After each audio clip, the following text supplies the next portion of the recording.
The transport ship hummed as it approached the orbital station above.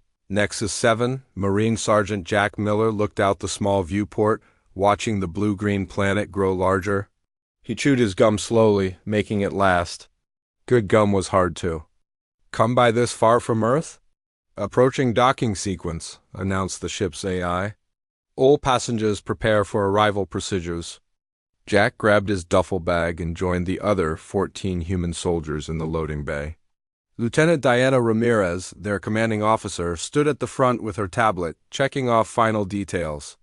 "Remember," she said, "we're guests. Here, the Elysians run this operation. We're just here to show the flag and learn how the Confederation handles peacekeeping." She looked each soldier in the eye. "So be on your best behavior," Jack nodded along with the others. This wasn't his first joint operation, but it was his first with non-humans. Earth had only joined the Galactic Confederation 8 months ago, and these small diplomatic missions were part of the integration process. The ship docked with a soft thud. When the doors opened, Jack got his first look at their alien counterparts. The Elysians were tall and thin, with pale blue skin that seemed almost translucent. Their forearms moved with careful precision as they arranged datapads and equipment. Their large, pupil-less eyes blinked rapidly in the artificial light. An Elysian in what Jack guessed was an officer's uniform stepped forward. "Welcome to Outpost." "Nexus 7, I am Captain Zorthal, commander of this peacekeeping operation." The translator in Jack's ear had only a slight delay. "We are pleased to have Earth representatives joining our mission." Jack noticed the hesitation. Rumors said many Confederation species were nervous about humans. Apparently, Earth was classified as something called a Deathworld, a planet with environmental conditions so harsh that it produced unusually resilient and potentially dangerous life forms. Lieutenant Ramirez stepped forward and offered a Confederation salute. "Lieutenant Diana Ramirez, Earth Marine Corps, we're honored to serve alongside the Elysian peacekeepers."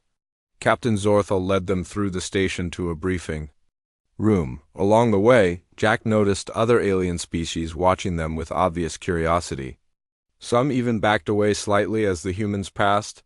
The briefing room had a large table with holographic displays showing the planet below. Several Elysian officers were already seated, along with 2 representatives from other species. Jack didn't recognize. "Please be seated," said Captain Zorthal. "We must discuss the current situation. It is ... concerning." The humans took their seats. Jack pulled out a fresh stick of gum, unwrapped it, and popped it in his mouth. He noticed several aliens watching this simple action with what looked like alarm. Captain Zorthal activated the main display. 3 local days ago, we received intelligence that Vordax raiding parties have entered this sector. The Vordax Empire claims this planet as their territory, despite Confederation recognition of its independent status. The display showed several red dots moving through the star system. "The Vordax are not subtle," continued Zorthal. "They will likely target settlements on the northern continent first, before potentially moving against our outpost." The aliens' voice remained level, but Jack noticed a tremor in the captain's lower set of hands. "What kind of firepower are we looking at?" asked Lieutenant Ramirez. "Standard Vordax raiding party typically includes 3 to 5 assault craft, each carrying 20 soldiers with plasma weaponry," answered one of the other Elysian officers. "They are efficient but not especially creative in their tactics." Jack leaned back in his chair, still chewing his gum. He'd faced worse odds in Nigeria during the resource wars, a few dozen raiders with plasma. Guns didn't sound much different from the mercenaries with pulse rifles he'd fought there. "Sergeant Miller," Captain Zorthal said suddenly, fixing those large eyes on him. "You appear remarkably unconcerned." "This will be a dangerous situation." Jack straightened up, aware all eyes were on him. "Not my first rodeo in hostile territory, sir," he said with a slight shrug. "Sounds like a fairly standard raiding party." "Nothing we can't handle." The room went quiet. The 2 non-Elysian aliens exchanged glances that Jack couldn't interpret. "Perhaps I was unclear," said Captain Zorthal. "The Vordax are known for their brutality. They do not take prisoners." The Survival rate for peacekeepers in direct confrontation with Vordax raiders is approximately 67%. Jack nodded. Understood, sir. Still, better odds than some places I've been. A ripple of what might have been shock passed through the alien contingent. One of the unknown aliens, a short, furry being with 3 eyes, leaned forward and spoke, in a high-pitched voice. You humans truly are from a Class 8 death world, aren't you? The rumors are correct. Lieutenant Ramirez cleared her throat. We prefer the term challenging environment, but yes, Earth has shaped us to be adaptable. We take threats seriously, I assure you. Captain Zorthel's eyes blinked rapidly. Very well, let us continue with the briefing. For the next hour, they went over defense protocols, communication procedures, and evacuation plans. Jack noticed that the alien peacekeepers had extremely detailed contingencies for every scenario. They seemed to rely heavily on technology and precise planning rather than improvisation. After the briefing, the humans were shown to their quarters. The rooms were designed for elisions, with sleeping platforms too long for human bodies and environmental controls set for different preferences. Engineering specialist Sam Martinez quickly figured out how to adjust the settings. Well, that was interesting, said Corporal Frank Diaz as they unpacked. Did you see how they looked at us? Like we might explode at any moment, Jack laughed. Can't blame them. I looked up some info on the elisions before we shipped out. Their homeworld has no major predators, stable climate, minimal tectonic activity. They evolved without many of the pressures we did. So we're basically space orcs to them, said Private Samantha Green with a grin. Scary monsters from a nightmare planet. Something like that, Jack agreed. Might be useful, though. Sometimes being underestimated is an advantage. That night, Jack slept soundly despite the unfamiliar surroundings. Years of military service had taught him to grab rest whenever possible. The mattress was too soft, the gravity slightly off, and distant machinery hummed unfamiliarly, but none of that mattered. Scape was sleep. He woke to find an Elysian medic standing over him, scanning device in hand, all 4 eyes wide with what looked like concern. Is there a problem? Jack asked, sitting up. The alien stepped back. Forgiveness, Human Miller. Your vital signs dropped so dramatically during your rest cycle that our monitors indicated potential medical distress. But I see now you were merely in deep sleep state. Jack rubbed his eyes. Just catching some Z's, nothing to worry about. Remarkable, the medic said, still scanning him. Your species enters a state of near unconsciousness voluntarily, even in potentially hostile environments. Truly remarkable adaptation. As the medic left, Jack shook his head with amusement. If they were impressed by humans sleeping, wait until they saw what else Deathworlders could do outside the window. The first sun of Nexus 7 was rising over the horizon, painting the alien landscape in golden light. Somewhere out there, Vordax, raiders were planning their attack. Jack stretched and reached for his uniform. It was going to be an interesting deployment. 2 weeks passed at Outpost Nexus 7. The human soldiers settled into a routine alongside their alien counterparts. Jack Miller spent most days on patrol or training with the Elysian security teams. The aliens were skilled and disciplined, but Jack noticed they lacked a certain flexibility in their tactics. The emergency alert sounded during the middle of the night cycle. Jack rolled out of his bunk instantly, grabbing his uniform and boots. By the time he reached the command center, most of the human contingent was already there. The Elysians looked tense, all 4 of their arms moving in quick, nervous gestures. Vordax raiders have struck the settlement at Tari's Valley, Captain Zorthel announced, pointing to a blinking red dot on the holographic map. 47 civilians. Confirmed dead. The raiders have moved on, but intelligence suggests they are heading toward the Marin outpost next. Lieutenant Ramirez studied the map. That's only 60 kilometers from our position. They're getting closer. Indeed, said Zorthel. We must prepare for the possibility that this outpost will become a target. All units will move to Alert Status Alpha until further notice. Alert Status Alpha meant doubled patrols, weapons ready at all times, and half the base personnel on duty at any given moment. The humans took the news in stride. They'd all served in conflict zones before. The aliens, however, showed immediate signs of stress. Over the next few days, Jack observed the change in the Elysians. Their normally precise movements became jittery. Many stopped visiting the mess hall, instead eating nutrition packs in their quarters. The few times Jack tried to engage them in conversation, they gave short answers and quickly moved away. "They're scared," said Private Samantha Green as she played cards with Jack and Frank in the recreation area. "Like really scared." Frank shuffled the deck. "Can't blame them. Their species never had to deal with predators, right? Their whole evolution was peaceful. Meanwhile, we humans spent 1,000,000 years being hunted by everything from saber-toothed cats to each other," said Jack, arranging his cards. "Makes for a different perspective on danger." Samantha yawned. "I'm gonna hit the sack after this hand. Got early patrol tomorrow." An Elysian medical officer named Nelvarik was passing by and overheard. She stopped and stared at Samantha with all four eyes blinking rapidly. "You intend to enter sleep cycle? Now? While we are under alert status alpha?" Samantha looked confused. "Well, yeah, my shift ended and I need sleep. What's the problem?" Nelvarik as translator seemed to struggle with her rapid speech. But the danger. The Vordax could attack at any moment. How can you possibly deactivate your consciousness voluntarily?" Frank chuckled. "If we waited for things to be completely safe before sleeping, we'd all be dead from exhaustion." The alien medical officer appeared fascinated. May I observe your sleep cycle? For scientific purposes? Human biology is not well documented. In Confederation medical databases," Samantha shrugged. "Sure, I guess. As long as you're not hovering right over my bed or anything creepy." Later that night, monitoring equipment was set up in Samantha's quarters. She fell asleep within minutes despite the distant sound of defense turrets being tested. Dr. Nelvarik watched the readings with growing amazement.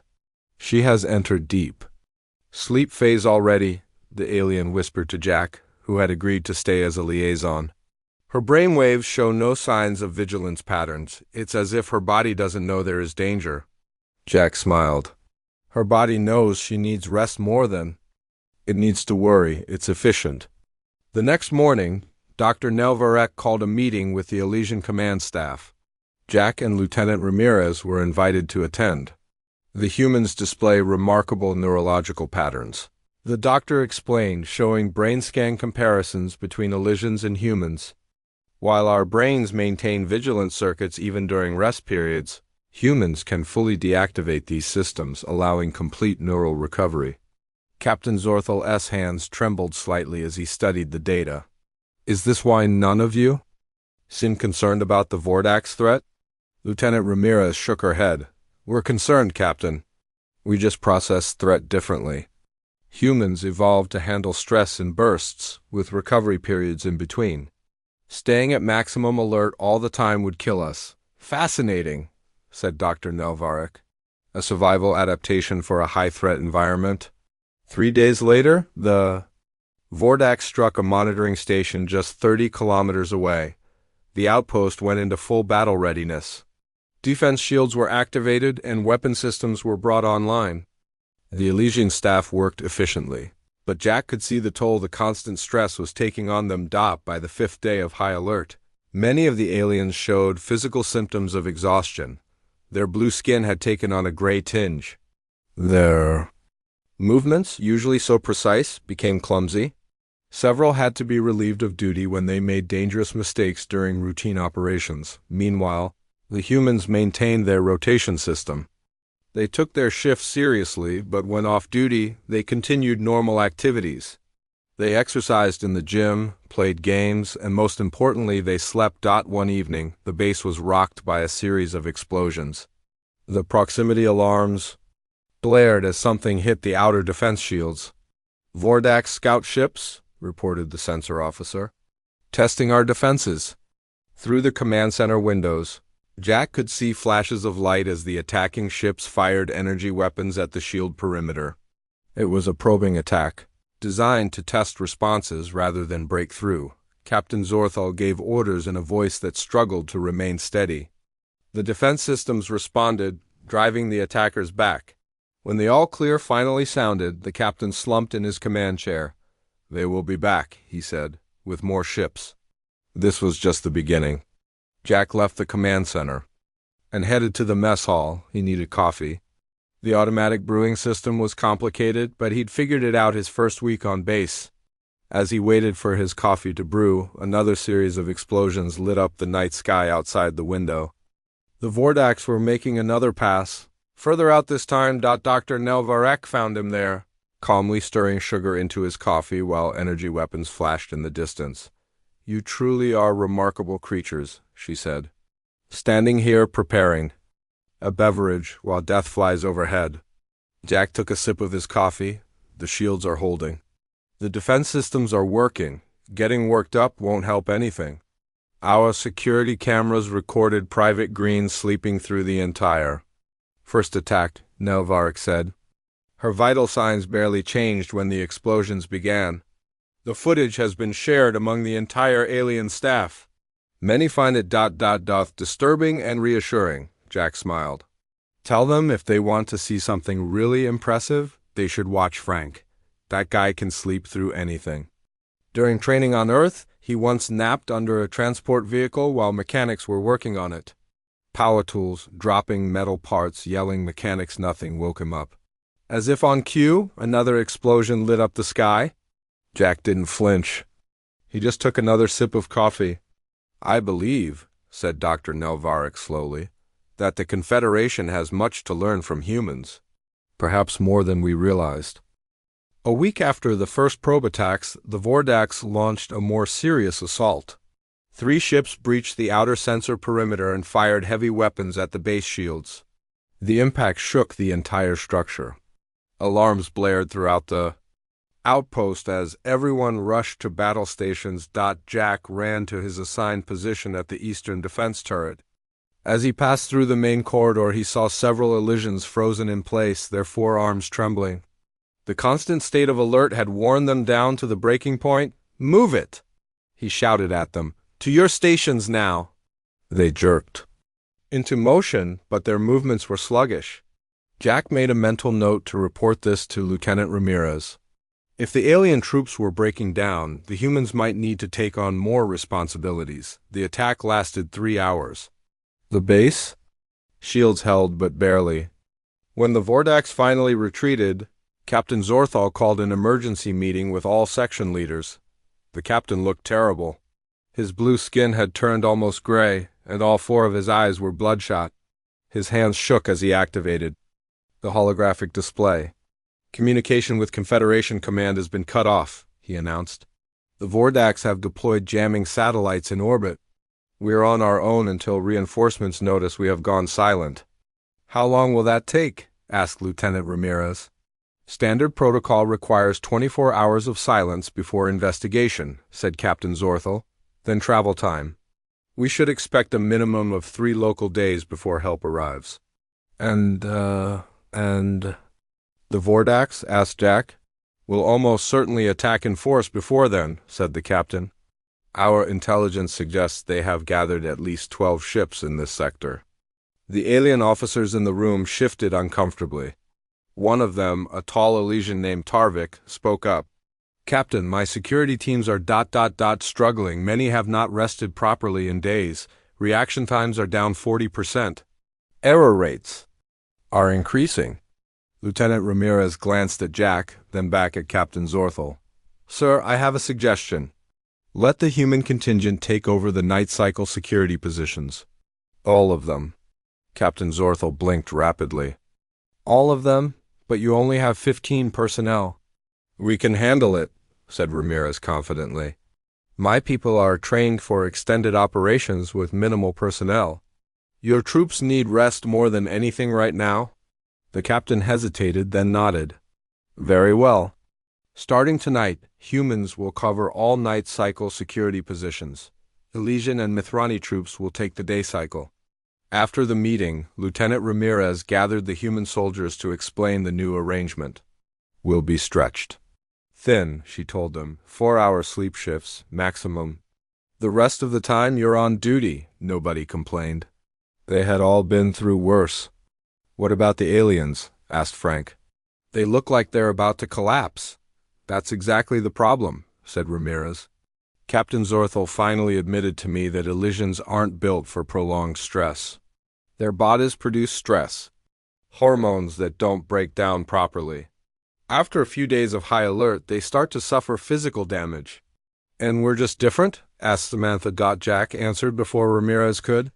Humans evolved on a death world where something was, always trying to eat us. Threat vigilance is in our DNA, but so is the ability to rest when opportunity presents itself.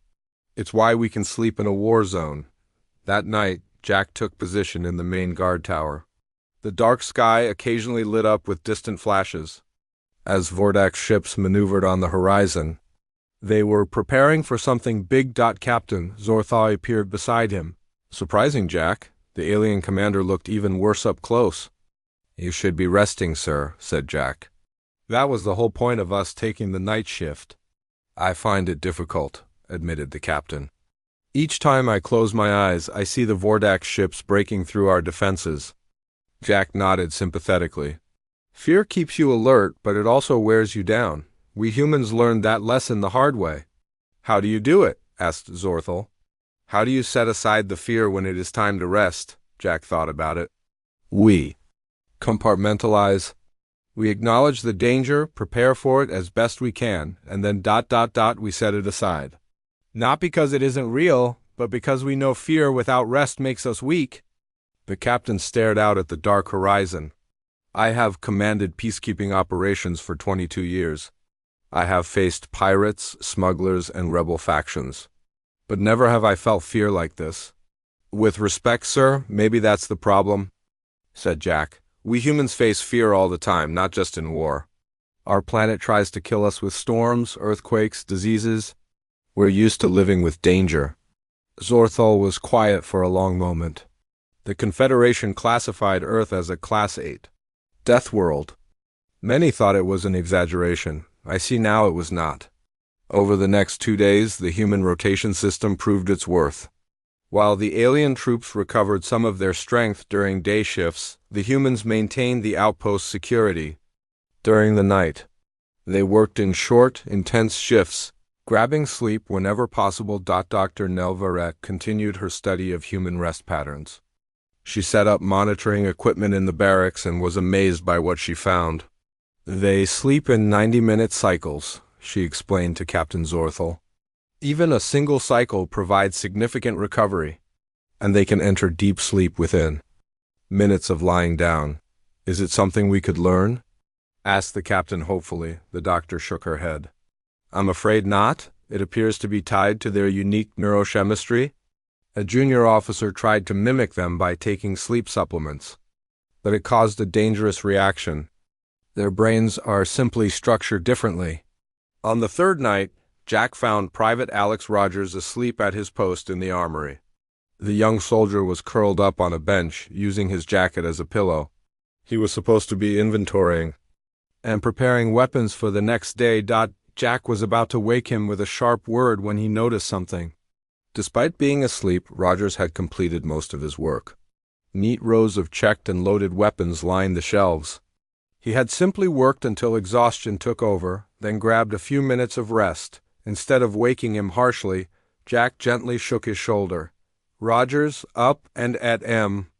The private's eyes snapped open, instantly alert. Sergeant! Sorry, I just save. It, said Jack. How much more do you have to do here? Just the last rack of plasma rifles, Sergeant. Jack nodded. Finish up, then get a proper 2-hour nap in the barracks. I'll cover for you. Rogers looked grateful. Thanks, Sergeant. As the private went back to work, Jack heard a sound behind him. He turned to see Dr. Nelvarek standing in the doorway. You did not punish him, she observed. Jack shrugged. He got most of the job done. Sometimes you have to be practical. The Elysian and Mithrani troops have started calling you humans the sleepers in the storm, said the doctor. They find it both disturbing and comforting that you can rest so easily amid chaos. Before Jack could respond, the alarm klaxon began to wail. The base AI's voice came over the speakers. Warning. Multiple Vordax vessels approaching. All personnel to battle stations. This is not a drill. Jack grabbed his rifle. Rogers was already moving, fully alert despite having been asleep moments before. "Well, Doctor," said Jack with a grim smile, "looks like nap time's over." The Vordax attack was more intense than anything they had faced before. 6 heavy warships positioned themselves around the outpost and began a coordinated bombardment. The base shields flared bright blue with each impact. "Shield strength at 70% and dropping," reported an Elysian technician. His voice cracked with stress. Captain Zorthal stood in the command center, visibly fighting to maintain composure. "Activate all defense turrets. Target the lead ship." Lieutenant Ramirez worked alongside the alien officers, calmly giving orders to the human gunners. Jack manned the eastern defense turret, methodically firing at the Vordax ships whenever they came into range. After an hour of bombardment, the shields were down to 30%. The base had taken some direct hits, with damage reported in several sections. The medical bay was overwhelmed with injured personnel, most of them Elysians who had frozen or panicked during critical moments. "We can't keep this up much longer," said Lieutenant Ramirez during a brief lull. "The aliens are breaking down." Captain Zorthal's hands trembled as he studied the tactical display. I don't know what to do. Standard protocols are failing." His voice was barely a whisper. Ramirez exchanged glances with Jack, who had come to report on the eastern sector. Without a word passing between them, Jack nodded. "Captain," said Ramirez firmly, "with your permission, I'd like to take command of defense operations." The alien commander stared at her, all 4 eyes blinking rapidly. Then, to everyone's surprise, he nodded. "Granted, I am not functioning optimally." Ramirez didn't waste time. "All human personnel to critical positions. Jack, I want you coordinating the ground defense teams. The Vordax will try to land troops once they've weakened our shields enough." "Yes, ma'am," said Jack, already moving. "Elysian officers," continued Ramirez, "I need your knowledge, but we'll handle the action. Focus on advising and supporting roles." The change in command structure had an immediate effect. The human soldiers moved with practiced efficiency, taking over positions where alien troops were faltering. They didn't show signs of panic or indecision. Even as the situation grew more dire. By the 4th hour of the battle, the shields were at 15%. Parts of the base were on fire, with emergency teams struggling to contain the damage. The Vordax had begun landing small craft in the surrounding area. Preparing for a ground assault, Jack organized mixed teams of humans and the steadiest alien troops to prepare for defense. As he passed the medical bay, he saw Samantha Green, helping Dr. Nelvarek treat the wounded. "How's it going?" he asked, pausing briefly. Samantha looked up, her face smudged with soot. "We're holding it together. The doctor here is amazing, even though she hasn't slept in days." Dr. Nelvarek's hands moved with precision despite her obvious exhaustion. "Your species continues to astonish me, Sergeant Miller." Private Green was napping between patients just 10 minutes ago. She woke instantly when needed, completely alert. "It's called a power nap," said Samantha with a tired smile. "Learned it in basic training." Jack continued his rounds, checking the defensive positions. He found Corporal Frank Diaz in the armory, distributing weapons to the defense teams. "How are we looking?" asked Jack. Frank shrugged. "Low on plasma charges. Down to about 20% of our heavy ordnance. But the team is solid. Get some rest if you can," said Jack. "I need you sharp for when they breach the perimeter." Frank nodded. "Wake me in 20? You got it." As Jack turned to leave, he was surprised to see an Elysian officer watching them with amazement. It was Tarvik, the security chief. "Your soldier is going to sleep? Now?" The alien's voice was a mix of shock and admiration. 20 minutes is better than nothing," said Jack simply. "And we need everyone at their best when the Vordax come through those doors." Tarvik shook his head in wonder. "Truly, humans are remarkable creatures." The shields failed during the 6th hour of the attack. Alarms blared throughout the base as the Vordax began their ground assault. They came in waves, heavily armored soldiers carrying energy weapons. Jack coordinated the Defense from a command post near the main entrance. The human-alien teams fought desperately, holding each corridor and choke point. The humans showed no hesitation, moving with calm precision even as chaos erupted around them. Lieutenant Ramirez's voice came over the comm system. Eastern Sector breached. All available personnel report to Section 4. Jack grabbed a squad of mixed troops and headed toward the breach. The sounds of battle echoed through the corridors, energy weapons discharging. Shouted orders and the occasional explosion, they arrived to find the Eastern Sector in chaos. A Vordax strike team had broken through and was pushing toward the command center. Several Elysian guards lay wounded or dead, while others had retreated in panic. Jack organized his squad into a defensive line. Steady fire, short bursts, make every shot count. The humans in his squad responded instantly, taking up positions behind whatever cover they could find. The remaining alien troops followed their example. Though Jack could see the terror in their eyes, the battle for the Eastern Sector lasted nearly an hour. Gradually, they pushed the Vordax back, reclaiming ground meter by meter. Jack moved from position to position, encouraging his troops and coordinating their fire. During a brief lull, as the Vordax regrouped for another push, Jack found a quiet corner and slid down against the wall. He was exhausted, they all were. He closed his eyes just for a moment. When he opened them again, Dr. Nelvarek was standing over him, looking frantic. "Sergeant Miller, the Vordax are preparing another assault. This is no time for rest." Jack checked his watch. He'd been asleep for exactly 5 minutes. He felt remarkably better, not fully restored, but the edge had been taken off his fatigue. "Thanks for the wake-up, Doctor," he said, getting to his feet. "Just needed a power nap before the fun starts again." The doctor stared at him in disbelief. "You were actually asleep? Not merely resting your eyes?" "Full REM sleep," said Jack with a slight smile. "It's a skill you pick up when you never know when your next chance to rest will come." Before the doctor could respond, the sound of approaching Vordax troops echoed down the corridor. Jack readied his weapon. "You should get to safety, Doctor." "Things are about to get loud again?" As Dr. Nelvarek hurried away, Jack rejoined his squad. They looked tired but determined. The human soldiers showed no signs of the psychological breakdown affecting the aliens. They were scared. Jack could see it in their eyes, but they functioned despite the fear. "Here they come," said Frank, who had joined Jack's squad after his 20-minute nap. "Ready for round 2?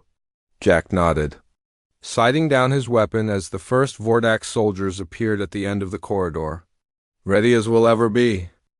The battle for Outpost Nexus 7 raged for 2 more days. The Vordax continued their assault in waves, testing different sections of the base's defenses. Through it all, the human contingent rotated through combat and rest periods with mechanical precision. Lieutenant Ramirez coordinated everything from the command center. She had dark circles under her eyes, but her voice remained steady and her orders clear. Captain Zorthal had recovered enough to serve as an advisor, though he deferred to Ramirez on all tactical decisions on the morning of the 3rd day. As Jack was helping repair a damaged defense turret, a shout went up from the communication center. "Confederation signals detected. Reinforcements are approaching." The news spread quickly through the battered outpost. The Vordax, sensing that their window of opportunity was closing, launched one final, desperate assault. They concentrated all their remaining forces on the western entrance, hitting it with heavy weapons before sending in their troops.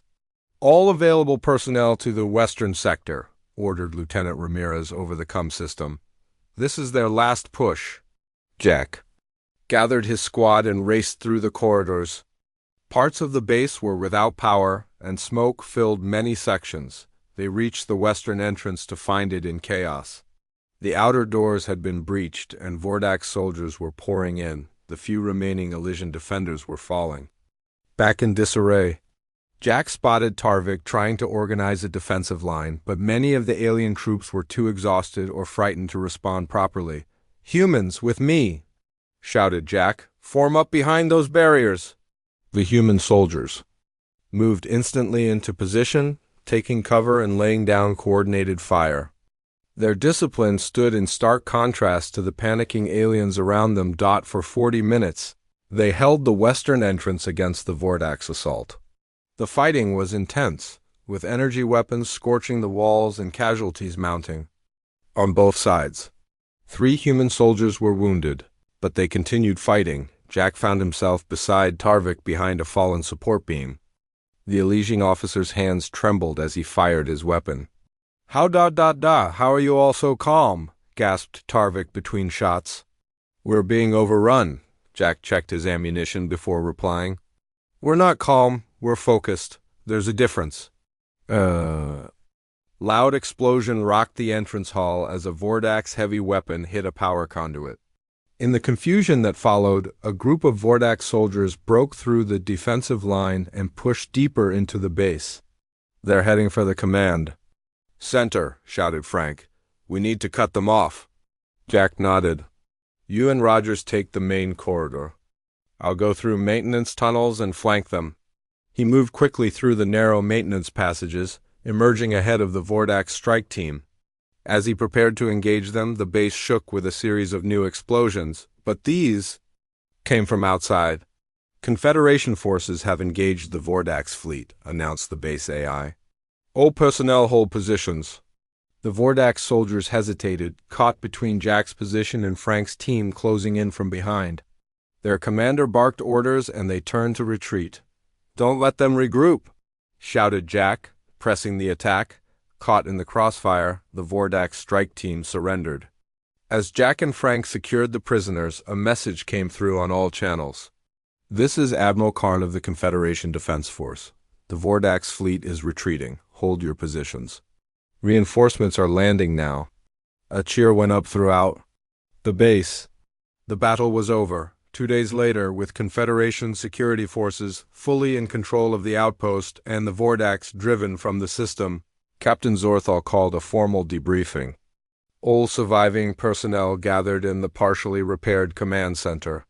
The defense of Outpost Nexus 7 will be recorded in Confederation history, began the captain, his color improved but still showing signs of strain.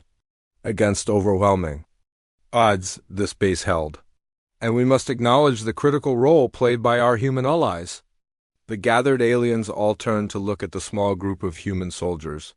Lieutenant Ramirez stood at attention, her uniform clean but her face showing the strain of the past week. The humans displayed capabilities that many of us did not believe possible, continued Captain Zorthal.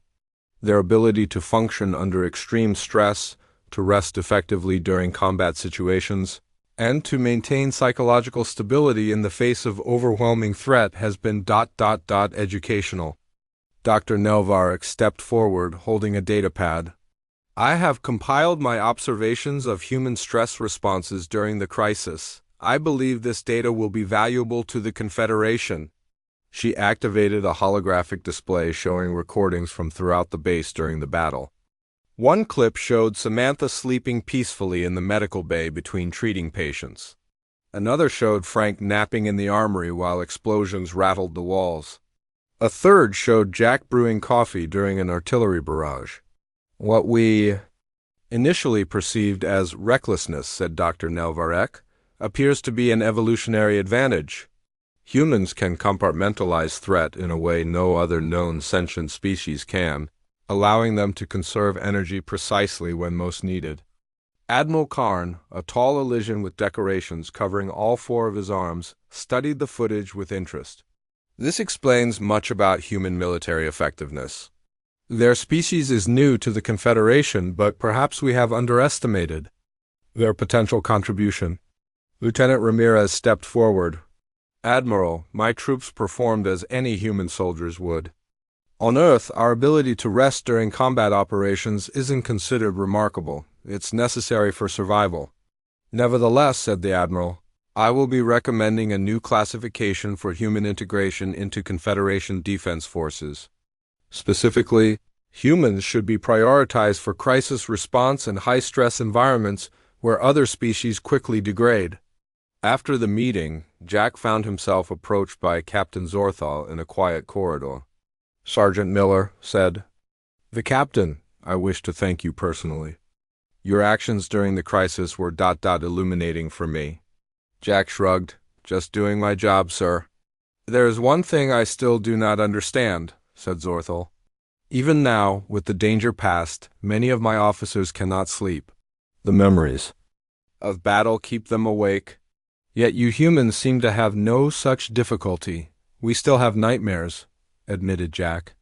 We're not immune to trauma. But we've learned that rest isn't a luxury, it's a weapon, just like any other in our arsenal. 3 days later, as the outpost was being decommissioned and personnel transferred to more secure facilities, Lieutenant Ramirez was looking for Jack to complete some final paperwork. She finally found him in a partially destroyed section of the base, sound asleep in a hammock he had strung between 2 damaged support beams all around him. Reconstruction drones worked loudly, cutting metal and welding repairs. Yet Jack slept peacefully, his chest rising and falling in slow, even breaths. Dr. Nelvarek stood nearby, recording his vital signs with quiet amazement. Ramirez shook her head with a smile. Should I wake him? Not yet, said the doctor. I'm still collecting data. This is quite remarkable. What is? Asked Ramirez. That hammock is hanging in what was once the most heavily damaged section of the base. Just meters from where 3 Vordak soldiers died, yet he sleeps as peacefully as a child. Ramirez looked at the sleeping sergeant with understanding. If he waited for quiet to sleep, he'd have died from exhaustion long ago. It's not about where you rest your head, it's about knowing when to rest it. As she turned to leave, allowing Jack a few more minutes of well-earned rest, she noticed a message flashing on a nearby console. It was a Confederation-wide bulletin. Just issued from headquarters. The message read, Attention all commands. Earth reclassified as Class 9 Deathworld, creators of psychological anomalies. Human integration into crisis response teams to be expedited effective immediately. Ramirez smiled. The galaxy was about to learn a lot more about humans and their strange ability to sleep through anything.